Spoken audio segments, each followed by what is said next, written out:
hey, heads up, the boss is really angry, so you might want to stay out of his way. I just wanted to give you a heads up that the meeting this afternoon has been canceled.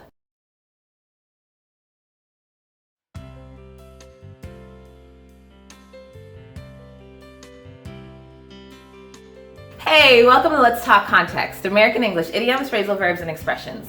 I'm Ethlyn. For today's lesson, we're going to talk about the expression heads up. Now, in the first example, I said, hey, heads up, the boss is really angry.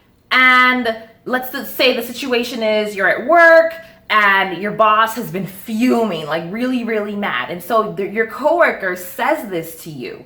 What do they mean?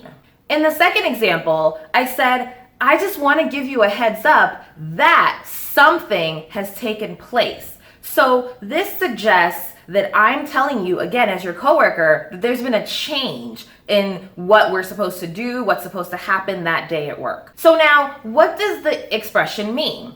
When you give someone a heads up, you're giving them advance notice. You're telling them about something that they may not have already known. And so that's the assumption. I'm going to give you a heads up because I want you to know this before something else happens. Hey, just a heads up, the boss is angry. It just means, just so you know, the boss is upset. So if you need to talk to him about anything, then you might want to hold off and do it at another time.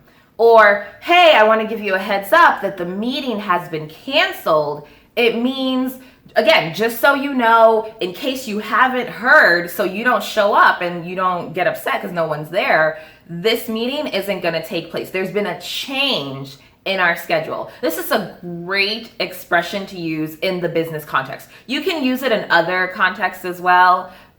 Hey, just so you know, just a heads up, the ceremony is going to begin an hour late. It's the same idea, right? So let's talk about the structure of this expression. You can say, hey, heads up, and then just tell the person the information that they need to know. Hey, heads up, I'm not going to be at the party tomorrow. You can also use the structure of a heads up. I just want to give you a heads up that, and then you give the news. I just want to give you a heads up that I'm quitting this job tomorrow, so you won't see me anymore. Just a heads up, just so you know.